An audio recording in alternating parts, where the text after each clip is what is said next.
Good morning, TGIF. Welcome back to Bookeemonsters. My name is PK.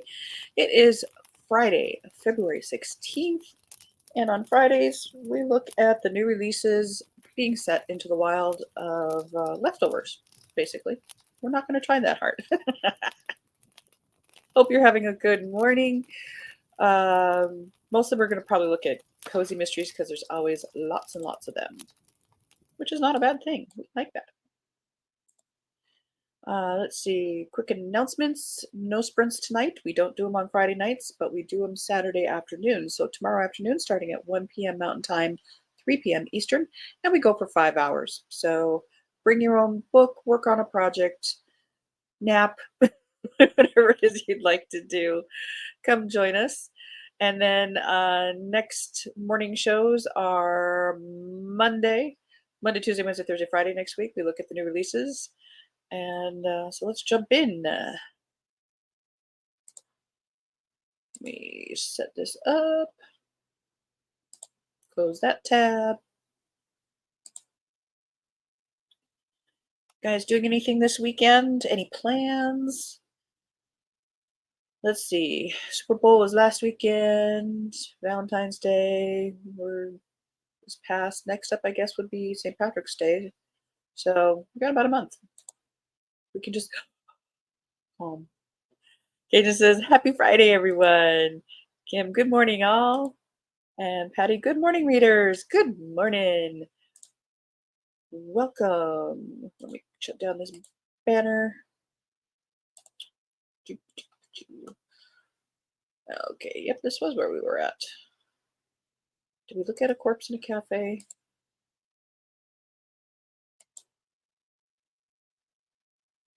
I can't remember. It's a Kindle Unlimited. 6 in the French Quarter Mysteries. I think we did. Because we were talking about Mardi Gras and stuff, so I think that was the one we ended on. Now, is he writing again? Or are these re-releases? Because I thought these were like already out.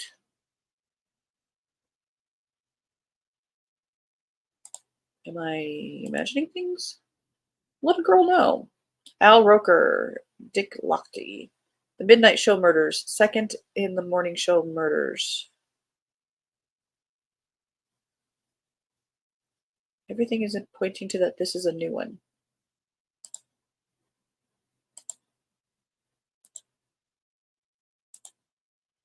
And he says, nothing planned, and I love it. Me too. Except drama of kids' middle school Valentine's dance tonight. Oh no! Oh man. Well, you know, you have to create memories that you can complain about. So, Cajun, has everyone any of the Al Roker books? I wonder if when he really wrote them, probably not. And if they're any good, I don't know. Somebody should read them and report back. Kim just planned to rest from all. Absolutely. You need to treat yourself well. I've not read any of them. Nobody reads these. Why are they being active? Well, somebody reads. All right, back to it. Celebrity Chef and Wake Up America! Exclamation point. Co-host Billy Blessing heads to Los Angeles in order to help launch O'Day at Night, a new late night show hosted by Irish comedian Desmond O'Day. LA brings up bad and bloody memories for Billy, but a special request from the head of the network sends him flying across the country. 20 years ago, before becoming a famous New York chef, Billy worked in LA at Chez Anisette. One unfortunate evening, the young hostess, Tiffany Arden, was murdered with a meat tenderizer. While Billy always suspected the head chef, Roger Charbonnet, to be the murderer, the case was never solved. Now back in a city he never thought he'd return to, Billy is confronted by Roger, who is still determined to exact vengeance. After a horrifying explosion during taping kills more than Desmond O'Day's chance at high ratings, Billy believes that he was the intended target and that Roger was somehow involved. But when politics, infidelity, and high finance get sprinkled in, the case turns out to have more ingredients than Billy ever imagined.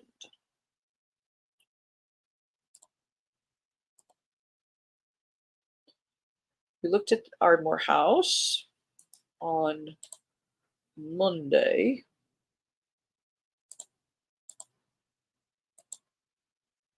A Cookie to Die For.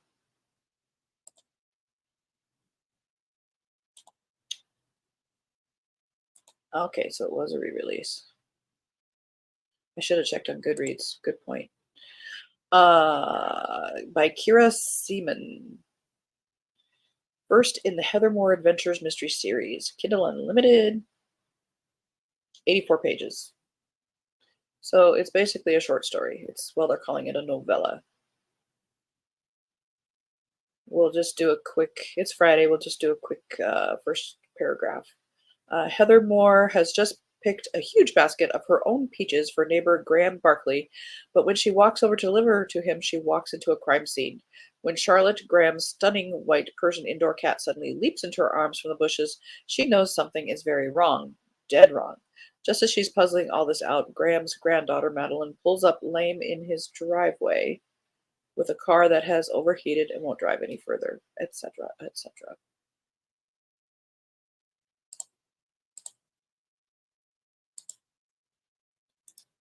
Cursed Waters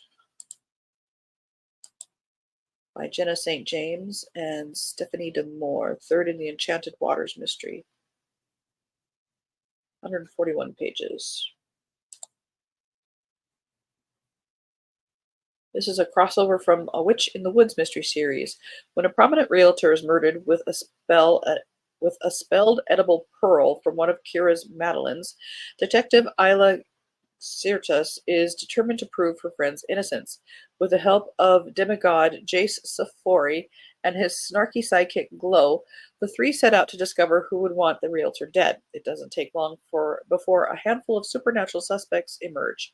Between island hopping to investigate, celebrating a belated Thanksgiving dinner, dealing with her feelings for both Jace and what happened with her mother, Isla is struggling to compartmentalize everything. Add in the fact another murdered body is discovered, surprising everyone involved. Well, it's no wonder Isla begins to think her life is cursed. If you love island life, paranormal cozies, and creative characters, then this new crossover series is for you.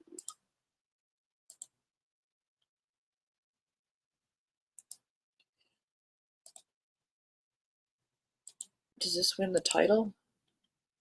Bamboozled Brides, number 32, 434 pages.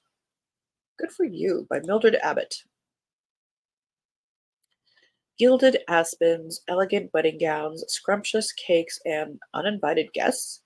With Katie's wedding mere days away and beautiful autumn weather, Winifred Page Lopez takes a calming breath, her maid of honor duties almost complete.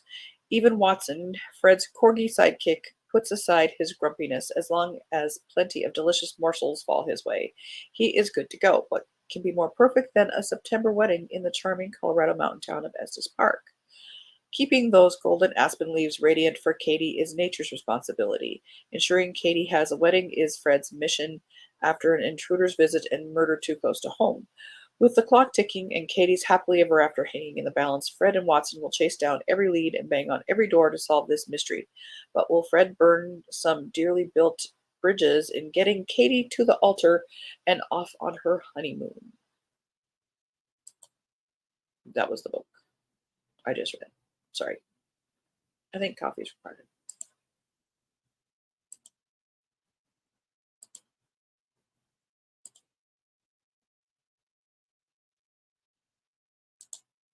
Looks like a child on the. I know. Cajun, I'm excited that Tuesday a catered quilting bee is coming out. I love this series. Oh, I love it when that happens. I thought it might be over because the last one came out in 2022. Oh. Kim, I hate when series end. Glad there's another one, Cajun. I know. Ones that you love. Hi, Amal. Cute titles. That's the name of the game. Oh, we talked about this one, didn't we? In during one of the lives. The Happy Housekeeper's Guide to Theft. A Barbara Hollis Murder, book number 3. 169 pages. Did come out on Tuesday. Barbara Hollis has barely settled into the sleepy little town where her brother is sheriff when a shocking crime rocks the community. Thanks to a peculiar new friend she has made and an unexpected prize she has won at a plasticware party, Barbara finds herself dragged into a dangerous mystery. Can she uncover the identity of a murderer and track down a jewelry store thief while navigating a confusing acquaintance with a handsome restaurant owner who is just a little too charming for anyone's good? Those are great covers. Great covers.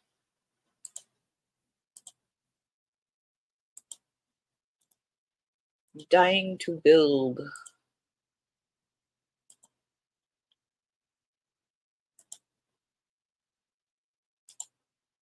Yes, we did. It's not okay. Talked about Tupperware. Dying to Build, Marcy Blessy, fourth in the Tucson Valley Retirement Community Cozy Mystery Series.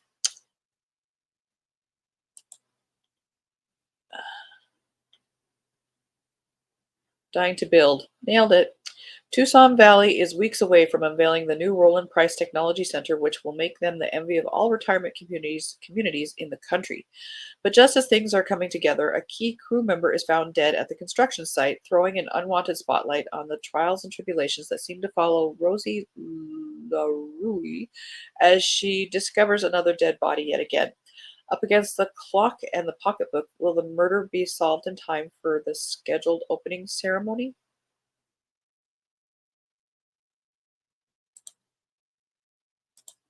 I don't know. Why do you keep asking me questions? I don't know. A shot from the blue.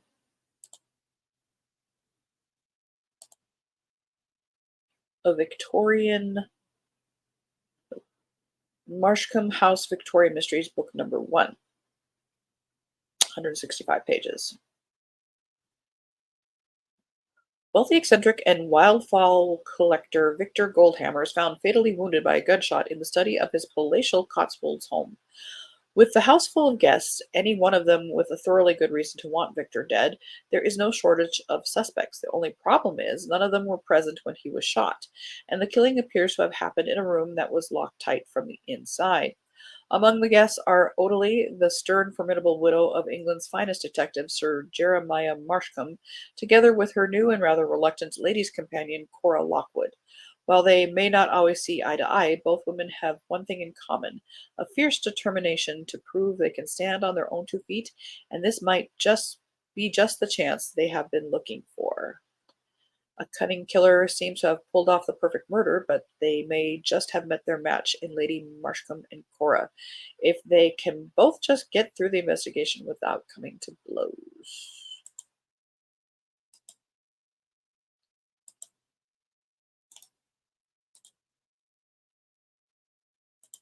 Meows and murder.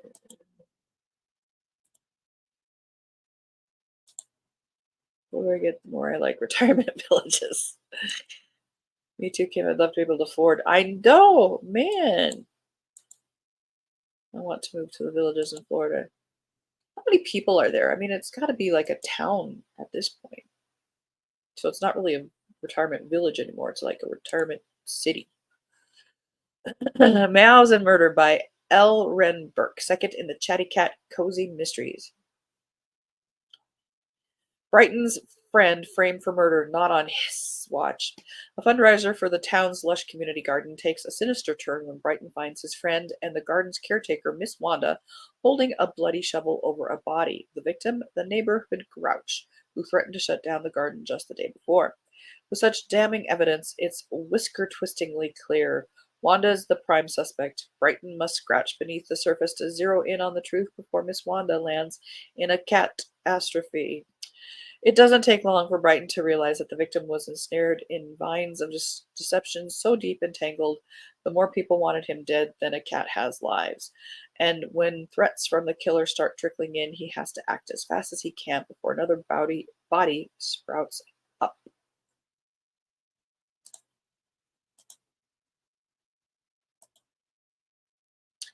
A match made in murder.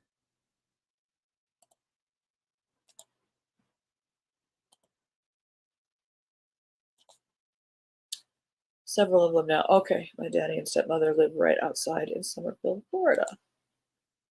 Katie says, I can't remember the name, but there is a cozy series set there. Well, it's called something else, but you can tell it's the villages. Yeah, legally We have to do something. But let's see. This is third in the Clover City Files series. In the heart of the charming town of Clover City, matchmaker extraordinaire Fiona Murphy is renowned for orchestrating love stories that culminate in dreamy weddings. This Valentine's Day, she's outdone herself by arranging 12 weddings in a grand celebration at the upscale Boathouse restaurant, where love is on the menu and bliss is in the air. Among the attendees is Fiona's efficient and loyal assistant, eager to ensure everything runs smoothly. There's also an unexpected guest, Fiona's charismatic yet enigmatic drinking game ex-husband who's coffee. Yeah, it's morning. We're drinking coffee. But the word enigmatic ex-husband whose presence adds a layer of complexity to the festivities. However, as the festivities kick off, a hushed realization sweeps through the gathering. Someone is conspicuously absent. The joyous occasion takes a dark turn when a lifeless body is discovered, casting a shadow over the day meant for love and celebration. Suddenly, the boathouse transformed from a haven of romance to a crime scene, and everyone present becomes a suspect. With the victim silenced forever, secrets, grudges, and long buried emotions rise to the surface. The task of unraveling the twisted threads of this romantic tragedy falls into the hands of the local patrons, as the boathouse becomes a stage for a murder where the appetizer is suspicion, the main course is intrigue, and the dessert is justice. Bonus recipes included.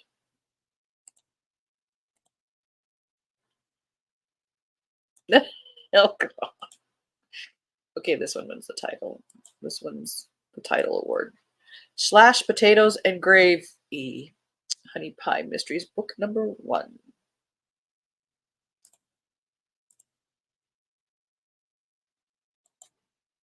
I did like that cover. It was kind of scary. Remember what it's called? Let me know. I absolutely love it there. Okay, I'll look through my Goodreads and see if I can see it. And last time I was there, my daddy was showing me an area with tiny houses. Very big. I didn't mean that. This is by Joanne Keeter. First in the Honey Pie Mysteries. Honey Pie Sweetwater life is a recipe for disaster. Her culinary career in San Francisco is burnt to a crisp. Her sterling reputation tossed out like last week's leftovers, and now her home is slipping through her fingers like fine sand. Just as she's about to surrender to fate, a ghost from the past delivers a bombshell. Her beloved grandmother didn't die; she was murdered. Clutching the deed to a quaint diner on the rugged coast, Honey Pie whisks back to the salty sea air of her youth to unravel a mystery that's been marinating for years. In a town bubbling with secrets, every friend could be a suspect and every enemy a clue. As the plot thickens and an enigmatic drinking game blast from the past steps out of the shadows, Honey Pie must face a bitter truth. The most dangerous ingredients in this simmering scandal are her own buried secrets.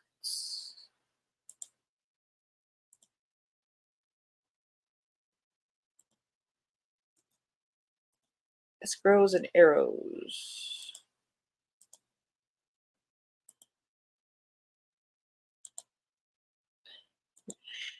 Like the idea of tiny houses, but I think I might get it on my own after a while with limited space. Exactly. I mean, a tiny house for me would be the bookshelf. I need another tiny house to live in. Escrows and Arrows by Rachel Lynn. This is sixth in the Holly Day Mysteries. Love is in the air, but murder comes in with the tide. Freezing temperatures in Sanctuary Bay set the stage for a steamy Valentine's Day ball at the yacht club. Event decorator Holly Day works her magic to create a romantic evening for guests, but when Cupid's arrow misses its mark and leaves a notorious Playboy developer dead in the water, a chilling wave of suspicion washes over the town. An altercation with the deceased lands the boyfriend of Holly's mama in the hot seat, but despite him being the number one suspect, Holly is determined to keep her nose out of the case until her mama decides to investigate and ends up in the slammer. Dragged into a complicated mystery, the mother-daughter sleuthing duo wade through clues and fish for suspects, But when the net they've cast drags a decades-old secret to the surface, Holly's own romantic relationship is left hanging by a thread. In Too Deep, Holly and her mama continue trolling for a killer, but with each new piece of the puzzle, the stakes rise, and Holly fears a solution to the case might leave her with a broken heart.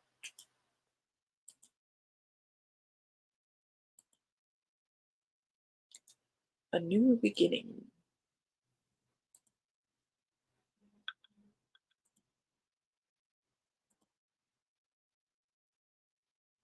by Courtney McFarland. First in the Millie Miracle Cat Cozy Mysteries. Kindle Unlimited, 157 pages. Checking the date. We are good. Olivia Sutton just moved to Timber Falls, a little town hidden in the mountains of Colorado, with the goal of starting fresh and leaving her past firmly in the rearview mirror. She's got a plan and some hard-earned savings. How hard could starting over be? While she's scouting locations to start a new bookstore, she discovers a bedraggled stray cat and something far more sinister. Will the people in her newly claimed hometown believe she's innocent? Is she losing her grip on reality, or is her new cat capable of strange things? Join Olivia and Millie the cat as they work together to save Olivia's reputation, find a killer, and begin living their new lives. I think the cat did it. The cannoli caper. The cannoli. Grab the cannoli. That's a fun word. A travel cozy mystery, book number 10 in the Perfectly Proper Paranormal Museum Mysteries by Kirsten Weiss. 107 pages. Just made it. X-Files Italian style. Paranormal museum director Maddie is navigating the waters of post-breakup life in sunny Sicily. But there's no time to wallow as she prepares to play bridesmaid for her famous sister's castle wedding. But are the pre-wedding celebrations a veil for something sinister? Because Maddie is snatched from Sicily's cobbled streets and thrust into a quirky caper of misadventures and murder. And when a man from her past rushes to her rescue, Maddie must face uncomfortable questions about her heart and her family. And the biggest question of all, can Maddie stop a killer before he strikes again? I don't know.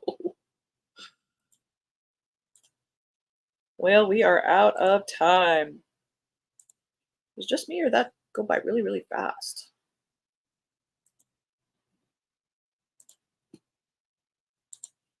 Oh, that looked like my Shlomo did. Well, the scowl looks more like Shen. Alrighty. Well, guys, thank you so much. Hopefully you got some ideas of what to read or maybe what not to read. That is also sometimes helpful. All right. Just to go over the announcements again, no sprints tonight. We don't do them on Friday evenings, but we do 5-hour sprints tomorrow afternoon at 1 p.m. Mountain Time, 3 p.m. Eastern. And we'll be back on Monday morning to look at the cozy mysteries being released into the wild next week. On Mondays, we do cozy mysteries. On Tuesdays, we do mysteries and thrillers. Wednesdays, we look at romance. Thursdays, we look at fantasy and science fiction. So something for everybody every day of the week. All new books. Hope everyone has a good day. I'm going to just laze and read and enjoy my day off. Absolutely. Enjoy. Wallow in your day off. I have to hit the grocery store before work, but I am also very glad it's Friday. So until I see you again, I hope you have a very good day. If I don't see you this weekend, I hope you have a good weekend. Be safe, be happy, read good books. And as the banner says here, don't be a bookworm, be a bookie monster. Om, nom, nom. Have a good day. God bless.